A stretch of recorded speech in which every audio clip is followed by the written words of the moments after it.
Hello, I'm Michelle Johnson, parent coach here at Alfred Street Baptist Church. As a member of the Office of Christian Care and Counseling, I provide support to parents by coaching them as they craft their own personal, unique parenting style that's based in their core values and beliefs. Parenting is a journey, and today I hope to share fresh perspectives and strategies for navigating parenting from a place of love, clarity, and connection. I have a special guest with me today, Christian Owens. Christian is a dedicated and compassionate licensed clinical social worker specializing in working with children and families. As owner and founder of Resilient Child Therapy Institute in Largo, Maryland, she is committed to providing high-quality, empathetic care with a focus on fostering resilience and promoting mental well-being. Christian utilizes a range of therapeutic approaches as she meets the needs and the unique needs of each client and family.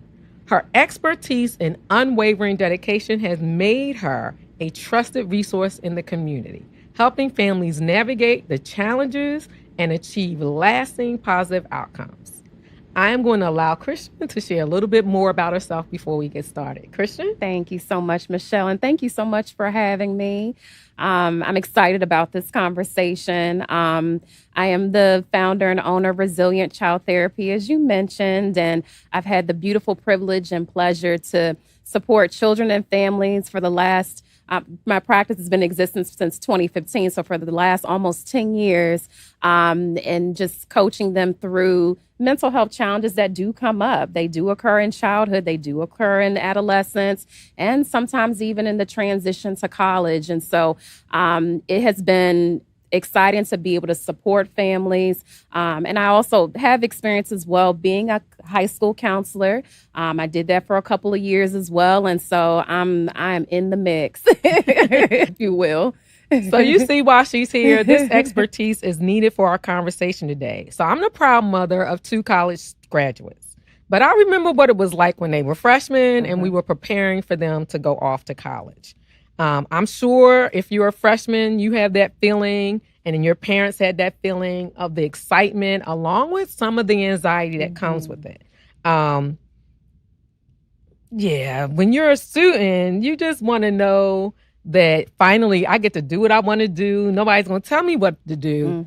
But the reality of what comes with all that independence and the responsibility of what comes with that independence is what we're going to talk about today. As parents, you just want to make sure they're safe physically and emotionally, and know that they're going to remember those principles that you instilled in them and modeled for them, right?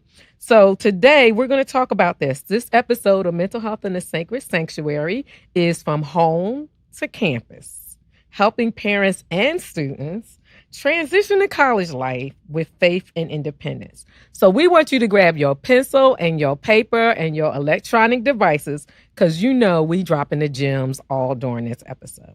So let's start this conversation, Christian. What most college freshmen think when they leave home, as I said, is I'm finally gone. I'm out of here. I get to be my own boss. I get to be in charge of my own life. I get to do what I want to do.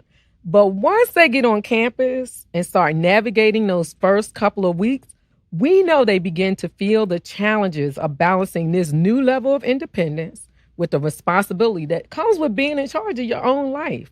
It's the responsibility part that they don't really anticipate, right? It's the executive functioning skills they really need to be able to manage themselves. And we both know that they don't have an adult brain yet. Right. They think they grown. Right. They think they grown. They think they can do this. Physically, they look grown. Physically, they look grown physically way before college, right? And so a lot of them also grew up in the church, right? And so somebody told them when to go to church, when to pray, when to read their Bible. And now they have to make those decisions on their own. Yes. So when you think about that, how can students balance this new independence that they have with the responsibility that they now have of being in charge of their own life at 18? So I know, right? It's so much. And like you said, and at 18, they're still developing, the brain is still developing. And so as I've always shared with parents, it's about learning how to support them in being in the driver's seat, but they get there gradually. Okay. So we start off with being in the passenger seat with them,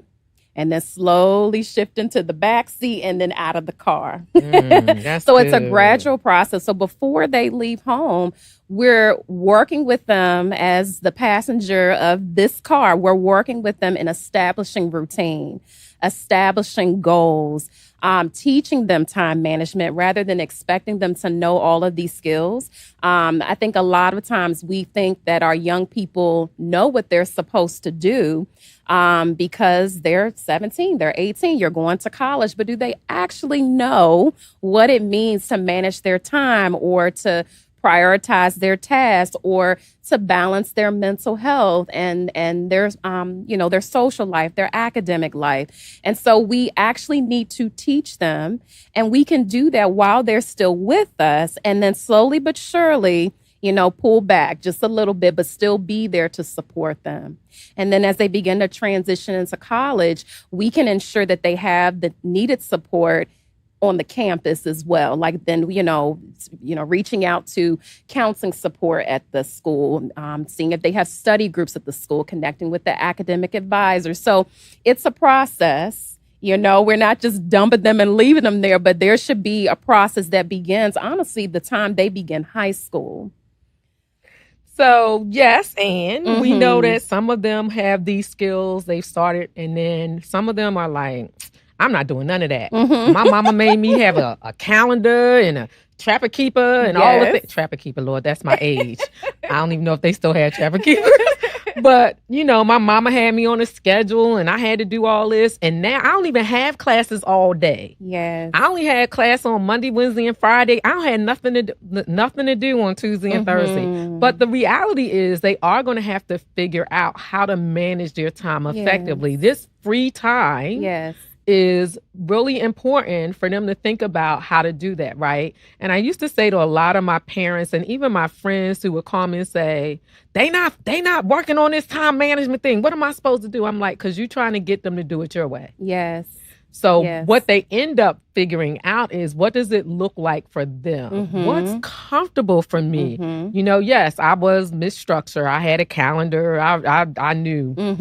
As soon as you give me that syllabus, by the way, college freshmen, please pay attention to the syllabus. It's just not this little electronic thing your professors give you. And some professors will never refer to it again, and you just gonna have to know when stuff is due. Yes. So you have to figure out, is it going to be an electronic way that am I going to put it in my calendar? Yes. Am I going to backwards map big projects? What does that look like? I recall, my youngest one, she had to figure out her own system. And it wasn't until after her freshman year. She came home that summer, and there was a whiteboard in the room for the summer. For the summer plans. I was like, girl, what is that? Where did you order that from Amazon? She was like, listen, I got to get my whole life together. Right? So do you have any other strategies that might be helpful for the teen who thinks they should abandon everything their mama told them to do, and now they're trying to figure it out for themselves? Yeah. So again, I think a lot of it includes learning the type of student your child is, and that's different from sometimes your expectations as a parent of who you want your child to be. So who is your child? What type of learner are they? We have, what's also, a big topic of discussion are our neurodiverse young people who, do not learn in, the typical ways. And so, what type of learner is my child? Are they more of a visual learner, audio learner, or are they more tactile?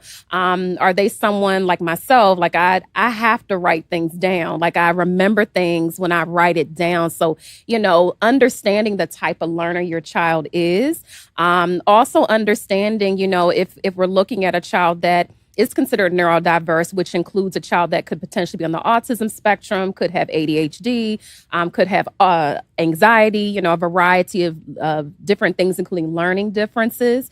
We have to understand who they are and what is that works for them. What are their strengths?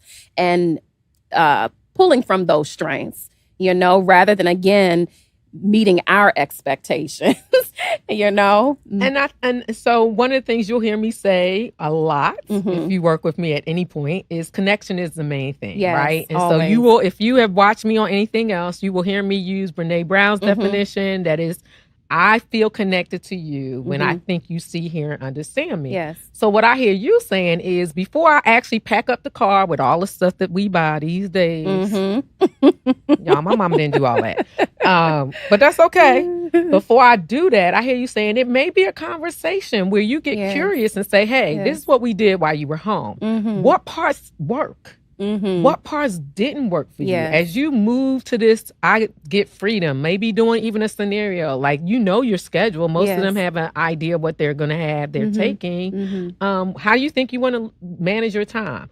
If you're a morning person, like all of my classes were in the morning. I'm not going to class at 7:00. Yes. My friends didn't start class till after 1. Some of them, I'm like, y'all gonna be in class all night, right? Some of my friends never had Tuesday, Thursday classes. I had a class. I tried, depending on the schedule. Yes.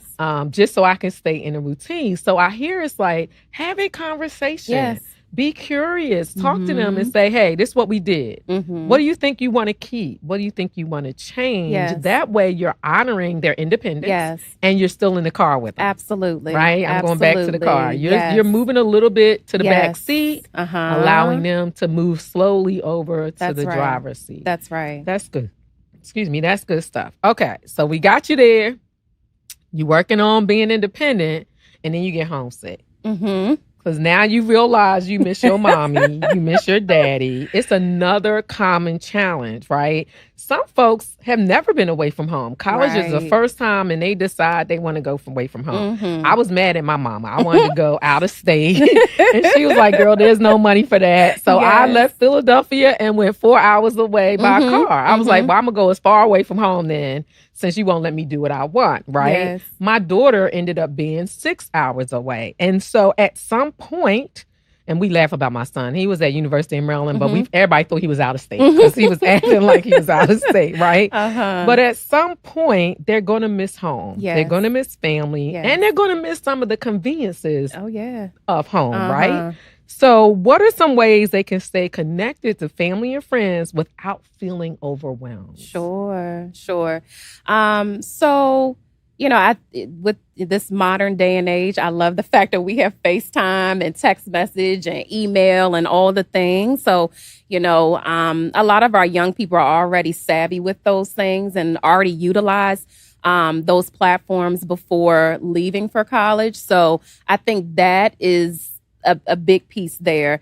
I think it's also important for our young people to know what social life is like at the school that they're going to be attending, so that, we spoke about connection. When we move away, we need to reestablish what connection and community looks like away from home. And so having an idea of what that might look like on campus, whether it's a sports group or fine arts, or, maybe it is, I know for me, like I grew up in the church, and for me, it was very important to join like a student Bible study group that met weekly, and that just kept me grounded because it was what I was used to. Right. And so I know that my father, who is a pastor, so I'm a PK, my father made sure before I left for school that I could be fed spiritually. And so that's what truly kept me grounded and allowed me to maintain a level of connection to my roots, what I knew spiritually and what my family values, but also,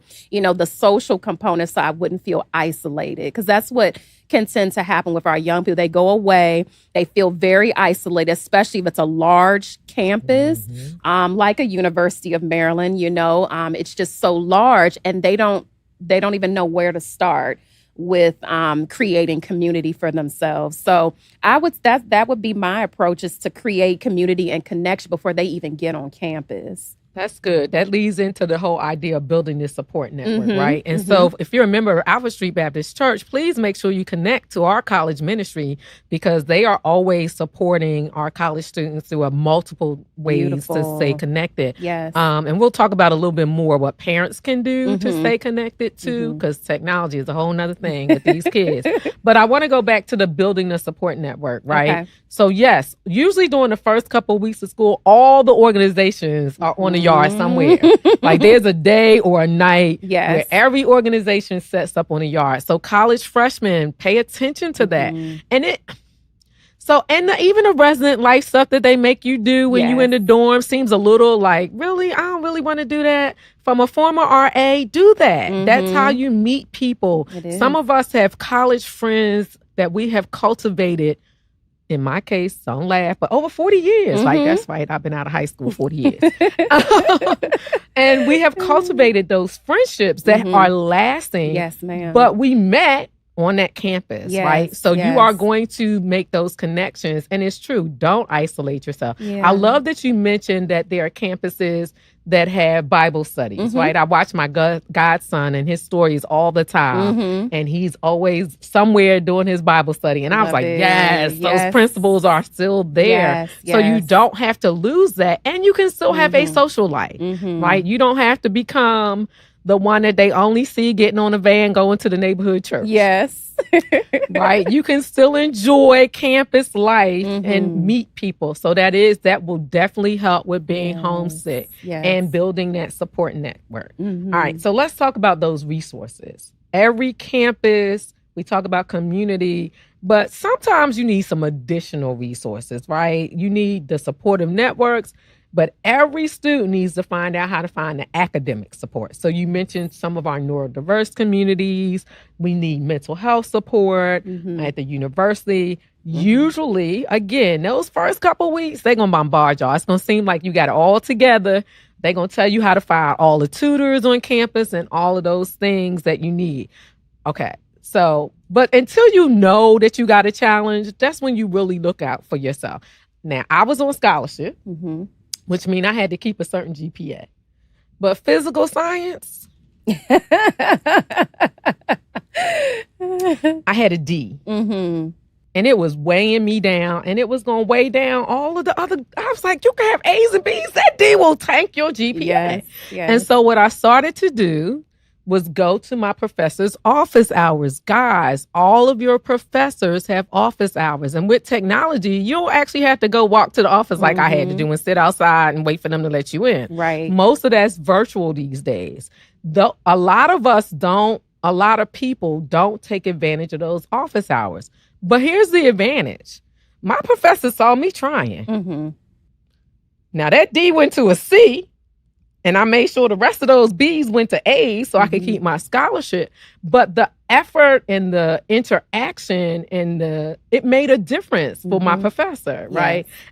Yeah, even on the final, I don't know if that was a nice little curve we had at the end to keep me out of trouble. So making sure that you know how to find those resources is vital, right?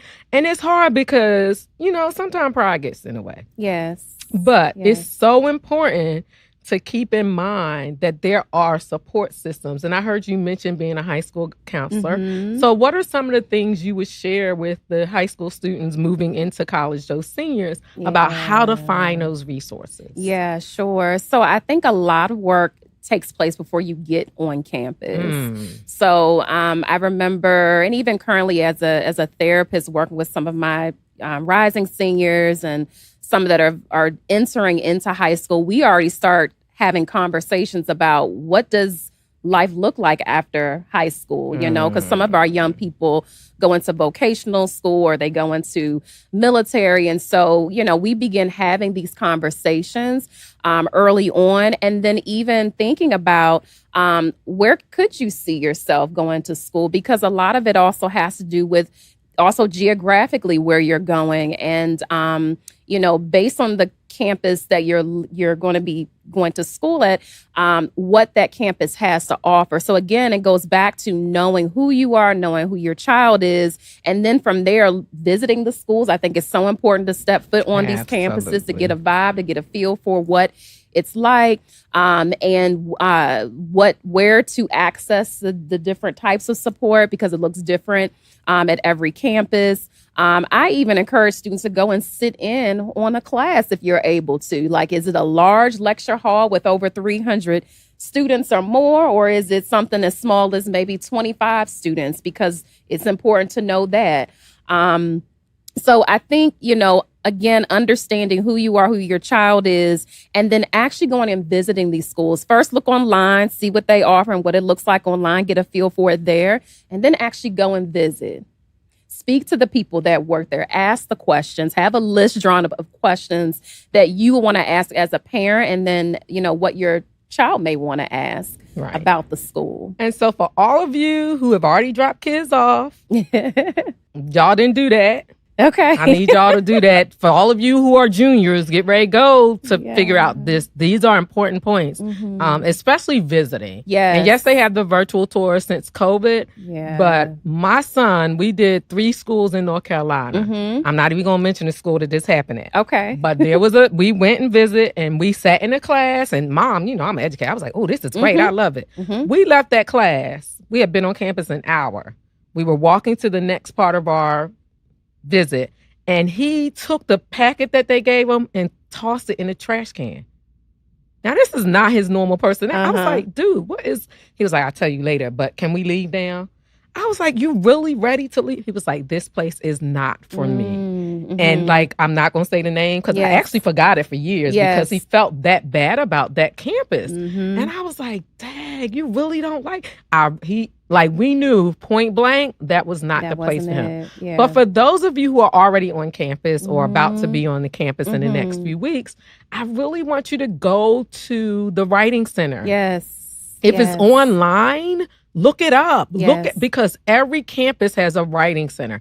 And you might have been a great writer, right? I was a straight A student. I had a D in physical science, y'all. You might be a great writer, but the Writing Center offers workshops for free.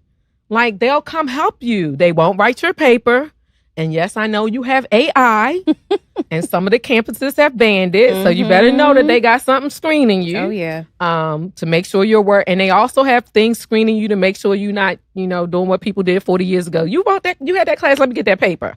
No, they scanning all of that. So if you need help, go look for it. Yes. The other thing that is so important, I was supporting a college student during COVID, and he had an IEP. Okay. That was transitioning to a 504, and those of you who have kids who are neurodiverse, that's an individual education plan, and a 504 is a different abbreviation of that that some students have.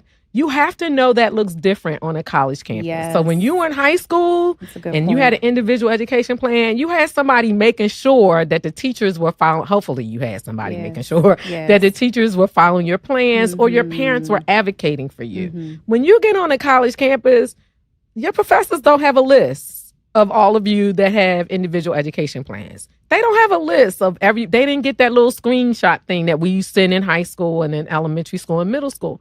So you have to learn to advocate for yourself. And it goes back to what you heard Christian said.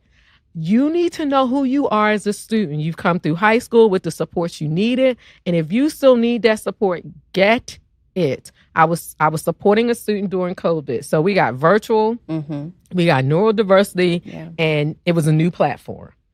And it took us about 2 weeks of sessions for me to be like, can you log into your system? Because I was asking all the questions to help him, and I was lost. And he had never logged in. He was afraid of what that looked like because of his neurodiversity. It was overwhelming. Yes. So I walked in. I walked him through how to find the assignments, the due dates, the notes from the professors, and it was on after that. He was fine. And then once he went back to campus after COVID, he knew how to make sure to advocate that his teachers were giving him the supports that he earned and needed, right? So that he could be successful. And I'm happy to say he is a college graduate today. But it is so important for you to understand what that advocacy looks like. Some of you have had your parents advocating for you. And now, again, independence and responsibility, you have to understand how to advocate for yourself, how to make sure that your own educational academic needs are being met. who are you? You keep hearing Christians say this. Know who you are as a student. And even if you don't have any of those supports, but you find yourself struggling, do not wait until you're failing a class. Figure out, man, this teacher is 500 people in this class. He's talking 500 miles a minute, and I'm only catching half of it. Find out what you can do to get better at what you need so that your grades don't tank. Because there is support on campus, right? Okay. Yes. Mental health and wellness. Okay. Change, transition has an impact on all of our mental health and wellness. And this is a major change. Oh, yeah.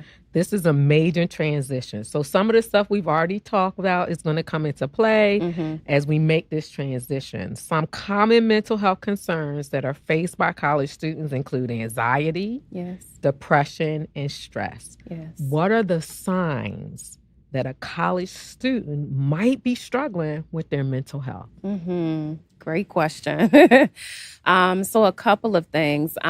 So we would typically see a shift in just overall functioning, okay? And so that could look like a change. Now, this comes with college anyway, so that's why it's really important to pay attention to this.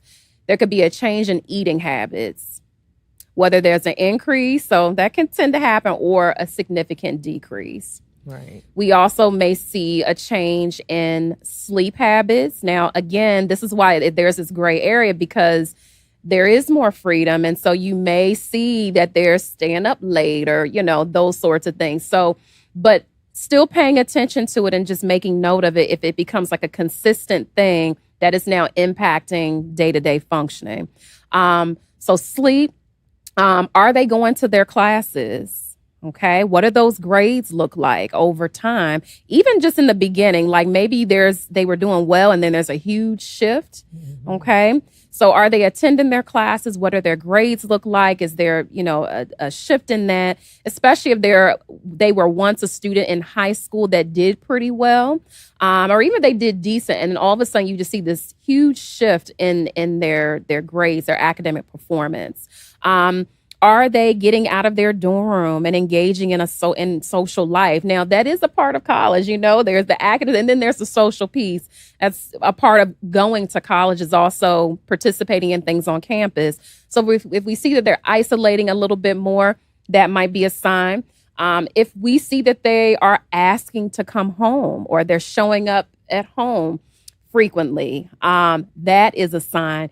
If they're starting to talk about just not feeling motivated, or they're extremely worried about, school, or, their social interactions, or their appearance, or fitting in, and it's like a constant discussion that keeps coming up, then we may be looking at some mental health challenges. So overall, it's when you notice, and again, going back to that connection and that relationship, if you have a connection with your child, which you should, and work on it if it's not there, you will notice a shift in your kid. Okay. I notice everything about my child. I can look at her and say, oh, she needs sleep. She needs to eat. She needs to do this. She hasn't used the bathroom in a while, needs to go, everything. Right. And so the same is, so you'll begin to notice those shifts. And if it causes impairment to their day-to-day functioning, then we may be looking at a mental health challenge. So they're not home with you.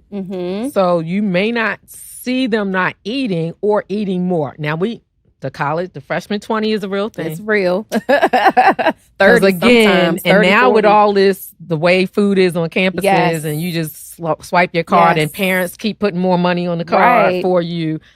Pay attention to that. Yes. I just saw a TikTok yesterday with a young lady telling freshmen that all the places you can get a discount as a college student for food, all the pieces. I was like, this is good. I shared it, but then I was like, maybe I shouldn't have shared it. But I need to save our mama some money and our daddies, right? And so you might not see those shifts, but you can, like you said, you can hear them, and you can hear them saying certain things. And if you're a college student and you don't recognize that you're having, you don't recognize that you're sliding into this space, mental health wise, these are some things I want you to pay attention to.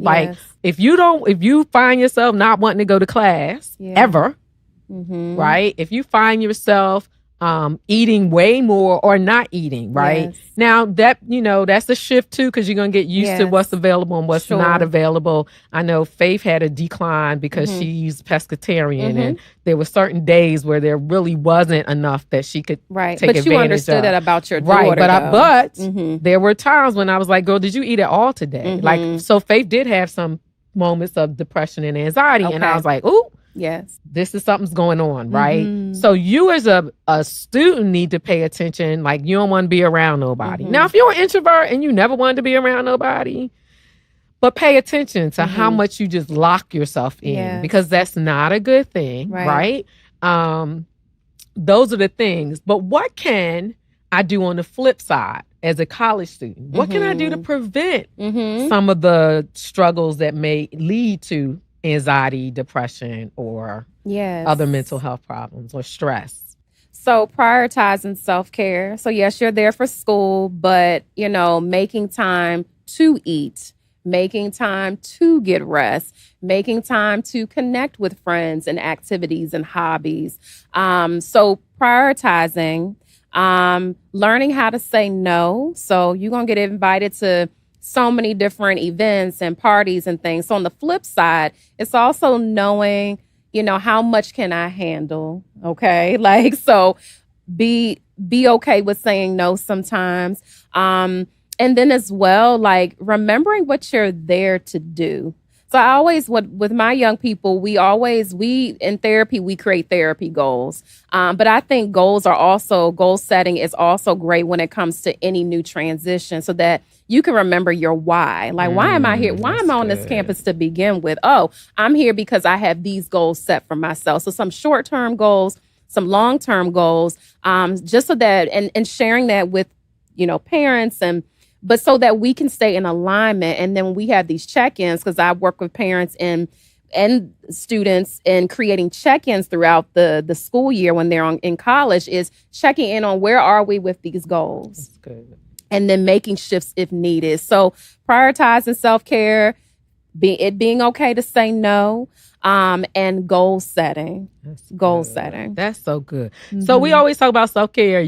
I never heard anybody say that for a college student, but I love that, right? What does that look like to prioritize yourself? No is a complete sentence. Absolutely. Young people, no. Don't wait till we 40, 50 trying to figure out how to say no. Yes. No is a complete sentence. And I love that you said you can say, you don't have to go to every party on campus. No. You don't have to do all that. And there are faith-based ways that you can help with stress. That's right. Learn some breathing techniques. Yes. Figure out what your self-soothing strategies are. Are you a nature person? Do you need to go take a walk? I used to try to get my friends to exercise with me. That's like, girl, we are not going to aerobics. But for me, it was fun. And it was a way to manage my emotions, right? To this day, I still exercise to do that. Yes. So figure out what it is for you. Is it going out for a walk? Is it have you learned some breathing techniques? Yes. What are the things that you use to manage yourself or other strategies as a college student? Sure. Okay, so parents, we have not forgot about you. You are making some adjustments too, and you have to adjust. Taking a child to college these days does not look like it did 40 years ago. My mama packed me up in the car. We left early in the morning for that 4-hour trek. I had a trunk. I had all my stuff for my linen. They dropped me off. There was she spent the night, and then we went to Target and Walmart the next day to decorate the room. They didn't unpack my trunk. And then they went back 4 hours later, right? Fast forward to my children. We did do it in one day. Not when she was in California, but when she was in New York. But let me tell you, the trunk was full of stuff. And yes, I'm not going to tell you how many Target and Walmart runs we made to get that room just right, right? So you're going to make the adjustment too. We all have to do it. There's hugs and kisses. There might be some pictures somewhere about the tears that I shed when the girl child went. The boy child was like, yo, you good? I'm good. I'll see y'all later. It was the hugs. And he was in Maryland, like, right? So, but it was different, right? So how do we help them when they are making the adjustment too, right? There's an adjustment to letting go. Yes, it is. How do you help them let go? Like, it's an emotional transition for parents, letting go and trusting that you've instilled those values and spiritual principles in them. And yet you still have some concerns. Yeah. So what common concerns do we have as mamas and daddies who like, okay, I'm going to let you go to college. Yes. How can we address these concerns? I think being honest with yourself that you have the concerns to begin with. Girl, that honest with yourself piece. Just being honest about it. Like, I am, transitioning my kids to college and I'm happy, but I'm also scared. Or I'm happy, excited, but I'm also nervous or worried. So I think it's important to acknowledge it because even though you're a parent, you're a human first. You're a human with needs and feelings. And being willing to seek out support. Some college campuses have parent support, whether it's in a group format or, that sort of thing. And some parents I've even have worked with even as, one-on-one, just providing support because they're struggling emotionally with their child's transition. So it's understanding like you also have needs and you're also allowed to seek support around that, whatever that may look like. I love when parents come together and, begin to also create their own self-care routine around their child being gone, just because, it's also an opportunity to reestablish who you are as a person now that your child is away in school. So those hobbies that you probably had to put to the side for a number of years, you can get back into those and start some new ones. And so it's an opportunity to relearn yourself. And as I always share with parents, it's not that your kids don't need you anymore. They still need you, just in a different way. That's so good. Because some of us do get to a place where they don't need me. No, they do. They do. You're going to find out. Yes. And it's going to be more than just for money. Oh, yes. They need your support. They need your love. They need communication. So that's the next part, right? Yes. So we talked about this a little bit. We have technology. I don't know about you, but we've become the generation that we downstairs and we texting from upstairs. Yes. And so how do we figure out what that looks like? I love, Pastor Wesley said it a few months ago, I think, in a sermon, that his son, who just finished his freshman year, was required to call every Sunday at a certain time. I like or that. He would cut him off. Okay, hey, that was a boundary. Like this is it. This is how we going to make sure we stay connected. And so adjusting to that, right? So yes, I used to talk to my mama in the beginning almost every day, and then I weaned her off a little bit. Okay. My daughter made me get an iPhone, y'all, because I had an Android. She was like, no, because I need to FaceTime you whenever I want, and I don't want you to have to wait till you at the computer. So I switched to an iPhone because it was important to her to be able to stay in touch with me and see me, right? And not just talk to me and not just, well, they don't talk, not just text me. I'm like, oh, you was talking to your brother? I was like, you asked... Mom, no, it was a text. I was like, okay. So that part of communication is so very important. So how do we what's it look like to maintain that open line? And here's the part. How do you maintain that open line of communication and not be all in a business? Like not impose. Yeah, not be, and how do you ask the questions that you want to know so you can feel more comfortable, less anxious about... You probably not going to be like me. I called my mama after my first toga party. I was like, it's 4 o'clock in the morning, girl. I just got out. She was like, okay, did you have fun? Can you call me later, right? They're not doing that, right? Yeah. So how do we balance that? How do we keep that connection, that open communication without stepping too far in? Yes. So I think in a collaborative way, establishing a point of contact routine of sorts. Like, how are we going to maintain contact? And so, rather than telling a young person when they need to call you, decide together what that will look like. Will it be every Sunday at this time?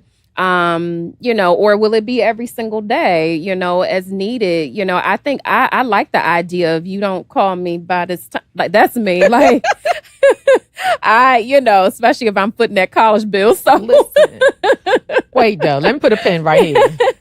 So parents, I don't know if you know this, but because your child, once they turn 18, HIPAA rules say they have to give you permission to see their grades and certain things. So I heard Christians say, we're going to talk about this before you go. What's this going to look like? Everything is But let me tell you, but the college going to email you that bill. Oh, yeah.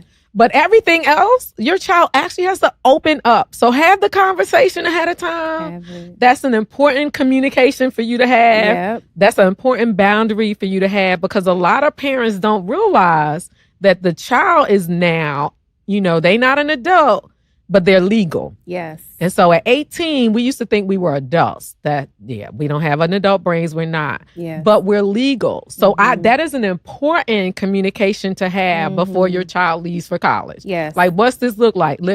I was sitting next to my child orientation. I was like, when they were, I was like, girl, open the portal, right? Go on your phone and click the button now. Like, we're not, click it now. We're not playing with this. I need you to click the button. So back to having that whole conversation. Again, it comes down to connection. Yes. But so you hear us saying this, we told them what to do, right? That may work a little bit, but how do you make that collaborative? What does that look like? So just sitting them down, like, okay, we're gonna talk about planning for college the same way we talk about planning for prom and planning for going to the next party, and and it's like any other conversation. We are preparing for something, so there has to be open discussion about what's to come. So in the planning process for college, even if your child is already in college, this can be something you establish starting off the next school year, since, we're going into another school year, that we're going to have a conversation about what it's going to look like to maintain communication. And if it doesn't happen, what the boundary will then be. I have some friends, I had one friend, her mom would show up on campus, so it didn't matter how far. Her mother would, book a flight and show up. So, and she didn't want that to happen. So she made sure she called her mom when she was supposed to, and so, because again, as we say, even though they are now in the driver's seat, I am still, I am still there. I'm still your parent, and I'm going to still be alongside you, even if I'm driving my car right behind you or beside you. That's still my car, So it's having these conversations before they get there rather than waiting until. So it's a proactive approach here. Yeah. And I also teach my parents that their biggest tool in their toolbox is curiosity. Yes. It's questions. So I kind of set Christian up a little bit, right? Like, how are we going to get them to collaborate with us? Because they already think they grown. Like I said, how do you get that? And it's the idea that supporting them looks new. It's a different way of doing it. And so if you have not mastered the art of questioning, not interrogating, please don't interrogate. But there's a way to be curious. Hey, man, I saw, if they let you on the Instagram. By the way, they got 2 of those. They have the ones that they let you on, and then they have the Finsta. It's okay. You don't want to be on the Finsta. Trust me, the conversations on the Finsta, you want none of, right? But if you're on there and you notice something in stories, be like, hey, I was curious. How was such and such and such? I saw you posted it in your stories. Or use curiosity. It does 2 things. It goes back to connection. Right? It goes back to them feeling like you see them. You're not judging them. You are supporting them in a different way. It is a different way to support them. And you respect them. You respect that they are now in this new space, that they're navigating also. Right? And that they are human just like you. They're going to make some mistakes. Listen, most of us made most of our mistakes between 18 and 25 because we did not have an adult brain. Right? And so that's important. That's important because we're going to support, like you said, I love this car analogy. I'm stealing it, by the way.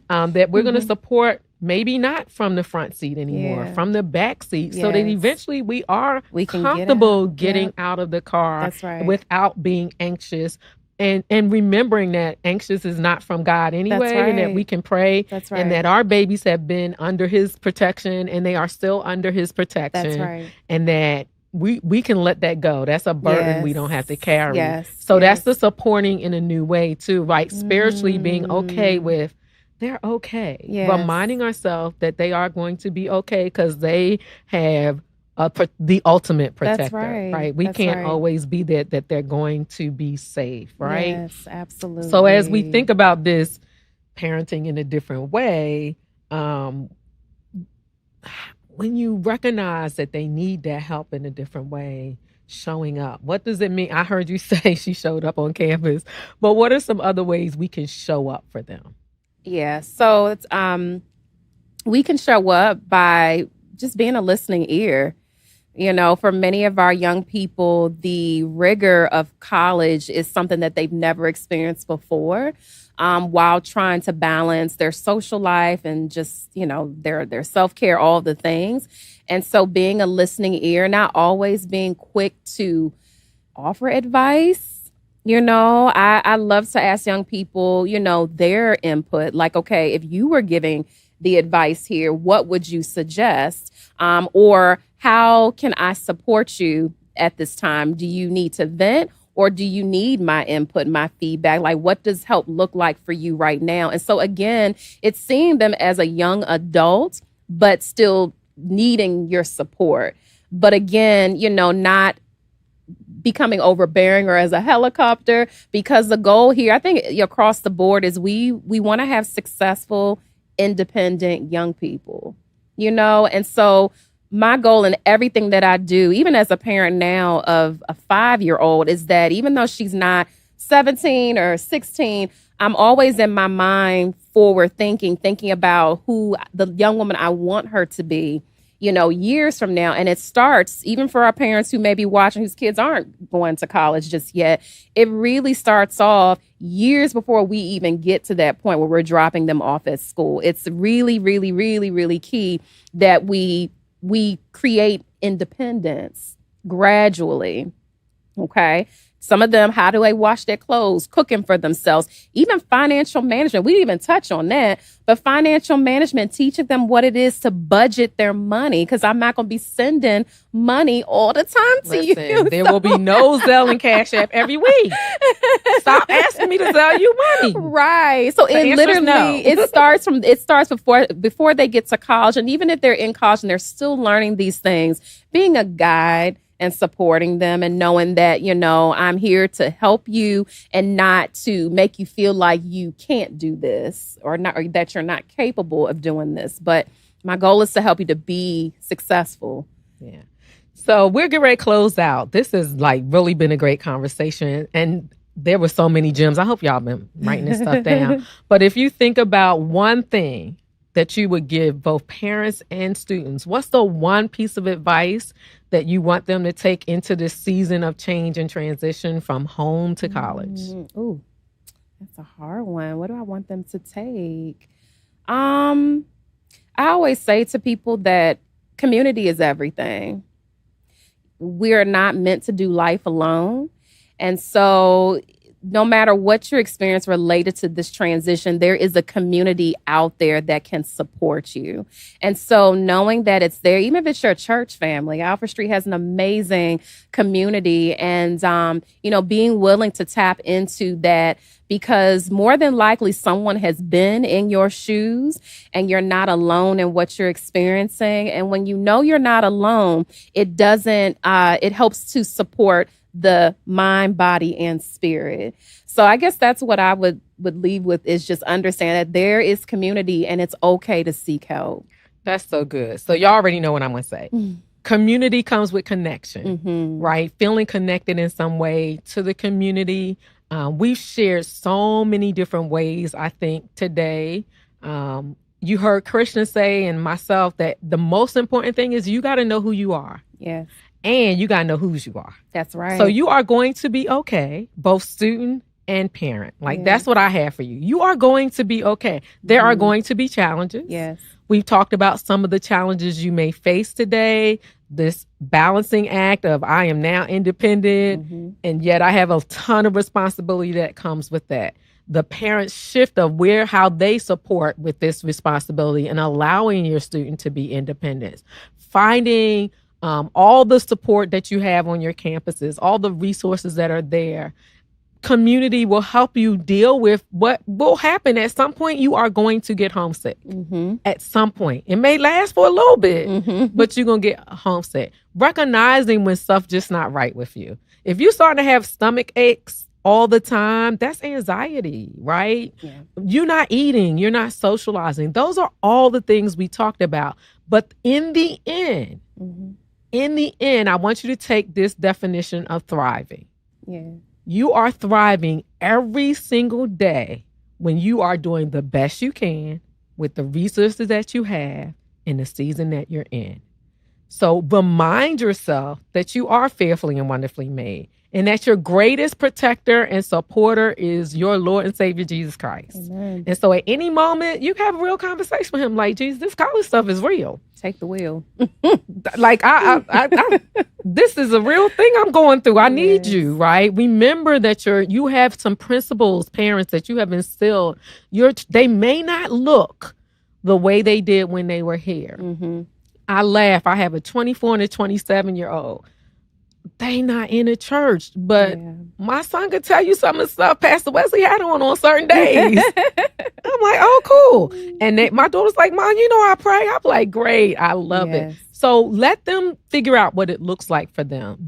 I love Christian's analogy.